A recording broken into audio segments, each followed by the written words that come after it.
Monarchy, democracy. Let's just case study. I pulled it up and I kind of went up through a couple different things. When we looked at monarchies and democracy, the longest lasting democracy was U.S. 238, and you see Switzerland, New Zealand, Canada, Luxembourg, Belgium, a couple of these guys. And then when you go up and pull up longest lasting monarchies, Japan, Norway, Denmark, Sweden, UK, Morocco, I kind of brought it up a little bit earlier. Why do monarchies outlast democracies? Well, I would say the question is more, why is monarchy almost the universal form of political organization found throughout history, even in cultures that have no connection with each other? So, for example, when the conquistadors, who are working for monarchy, come to South America, they find the Aztecs, they find the Incas. They don't find any hippie tribes. Nobody's ever found any hippie tribes. And, well, there's one interesting exception, actually. But they basically find, if you go back all the way to the chimpanzee, you will find that our ancestors for many, many millions of years have been living in small groups with individual leaders. Chimpanzees, have kings. They sometimes have a little triumvirate or whatever, but that's not really stable. They have, chimp kings, actually, and being the chimp king is definitely the way to pass your genes on as a chimpanzee. They make war. People were very surprised to find, these things, and, everyone in the 1960s and 70s wanted to believe that we were descended from, millions of years of hippies. And it was a big shock to find that even chimpanzees make war, and they make war in a very, very ugly way, right? So you have this form, which is really the universal form of human governance historically. But it's more than the universal form historically. It's also, when you look at basically any effective organization, whether that's a company, whether it's a military, whether it's a movie, you've probably heard of the auteur theory of movies. Imagine a film directed by a committee. You're just like, even in a restaurant, you have a chef, right? And so this structure of basically, the pyramid-shaped command structure is something that recurs over and over again in human affairs. And if there was a way to build more effective organizations than a structure shaped like this, somebody would have found it. And so actually, if you want to get anything done, you have a monarchy. And this is one of the reasons why, essentially we see that structures other than monarchies, and of course, democracy is a very tricky word because just because it calls itself that doesn't mean it's that. But fundamentally, what you're seeing, whether something is a democracy or an oligarchy, is you're seeing a lot of division of power. And you don't see that ever in a functional company, for example, because a company is not going to survive that. Imagine if Apple had checks and balances and maybe a Supreme Court that decided if its software wasn't buggy, and the users of Apple products voted on the next feature, and maybe you had an Apple Congress of all the engineers or something, right? There's no way you could build an iPhone in this way, right? There's also no way that, the Department of Transportation could build a Tesla. Right. These are just organizations that have much, much, much lower effectiveness structures. They're bureaucracies. They're bottom-up systems. They're process-oriented. That's, like the paperwork just multiplies infinitely until you really just can't build a railroad from SF to LA. And, you look at systems that are organized monarchically, and you're just like, this is like not just twice as effective. This is 10 times as effective. This is 100 times as effective. And we happen to be competing with this country, China, which is very much a monarchy, which has this very interesting history where its monarchy was really founded by this, it's almost a worst case scenario, this psychopath, Mao. Mao is just not he was a crazy dude, right?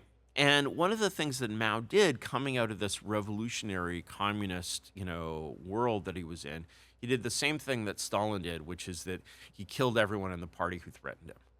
And so he established this incredible level of like monarchy, in China, not of course a monarchy in name, but, the rule of one person in China. He was a psycho.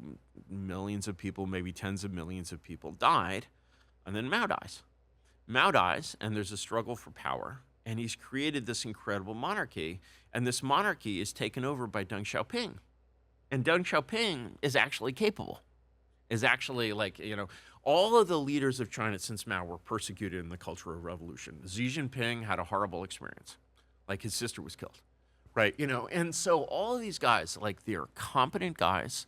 They're done with any of this Mao shit, and they just want to rule their country. And so Deng Xiaoping takes China as a monarchy, and his successors take China from this backwater third world country. Do you know one fact about China that most people don't know? If you go to China, you can't drink the water. Everything is crazy modern. You go to the subway, it's beautiful, it's gleaming, whatever. You can't drink the water because it still has the DNA of a third world country, because nobody expected to be able to drink the water in China, so nobody bothered fixing it. So actually, you can't drink the water, right? But everything else is just gleaming, whatever. They're killing us. They're destroying our country. They're literally killing us because they're beating us, right? And China's beating us. China's beating us. China's beating us. There's only a few technical areas where we still have a lead on China. China is beating us like a dog. In what areas? In what areas? What in this room was not made in China? I mean, literally, what in this room was not made in China, right? That screen was made in China. That screen was made in China. Everything was made in China. So, I mean, basically, in terms of, and if you go from, the train station in the metro in Shanghai to the metro in New York, you will feel like you have just traveled to a third world country. You go from Dubai to JFK, and you're like, you've traveled to a third world country. And then you go from JFK to, say, Sao Paulo, and you're like, oh yeah, another step down, right? That's basically how bad it is. And there are a few technical areas. There's reusable rockets and deep ultraviolet lithography and, a couple other things where the U.S. is still ahead of China. But they are beating us, and they have put us in the same position that we were in with respect to the USSR, where everybody in the USSR could basically look at American gadgets, American stuff, and basically... What do you call China, though? China wouldn't be... What would China be considered to you? Oh, it's a monarchy. What would Russia be considered to you? Russia is also a monarchy. Now, these are monarchies where, they haven't established, China... China is a monarchy, Define a monarchy in your eyes. What is the a rule of one? Rule of one. One The person. literal. This is the whole Aristotle, one, two, many. Yes, literally the rule of one. We are the third one under Aristotle's ideas. Is that what you're saying? We're an oligarchy. We're an oligarchy. We're an oligarchy. We're an oligarchy. Okay. And so if you were an oligarchy, that Trump would like us to be a democracy, but we're still an oligarchy. And you're reminded of that every time a judge overrules them. And but in China, China's a monarchy. It's not a hereditary monarchy. Now, a lot of people in the, it's a sort of, it's more like a theocracy. It's an institutional monarchy, and the rules for choosing the next leader are very strange and opaque. And we don't really know what happens when Xi Jinping dies. We don't really know what happens when Putin dies. Nobody has any idea what happens when Putin dies. Isn't that a... That's a flaw. That's a flaw in the monarchy. That's a flaw. That's a flaw. And so what you're seeing is basically, because these monarchies have to pretend to be something else. You'll have these dictators, and the dictator is even in the Roman Empire, they never used the word king. They were just oh, I'm just the first citizen, That's the origin of the word prince. It's the first citizen. Oh, you're the first citizen. No, you're the frickin' king, right? But they never used the Roman word rex, which means king in the Roman Empire. Imperator just means commander. So, and this chaotic succession system basically broke down in the Roman Empire. So in the Roman Empire, you have what's called, first of all, Caesar and Augustus are absolutely great. Their successors, so forth. And then you have this period of what's called the 5 good emperors from Marcus Aurelius is the last, and the first is Trajan, I think, Trajan or Hadrian. This is like a period of over 100 years where Edward Gibbon is like, this is the best government, humanity has ever seen, right? And they adopted their successors, so it was a little more like the Chinese system in some ways. But when you have what's called in the 20th century a dictatorship, it's sort of a monarchy that's struggling to be born, and often struggling to be born under very, very chaotic circumstances. So Napoleon, for example, does this. Napoleon is a leftist general in, Reign of Terror era France, and becomes, first they're LARPing Rome, so he's like the first consul, and he's like, screw it, I'm going to make myself emperor. And he makes himself emperor. Right, and he intended to pass on that role to his family, and he used his family a lot. But in the end, of course, it didn't work out.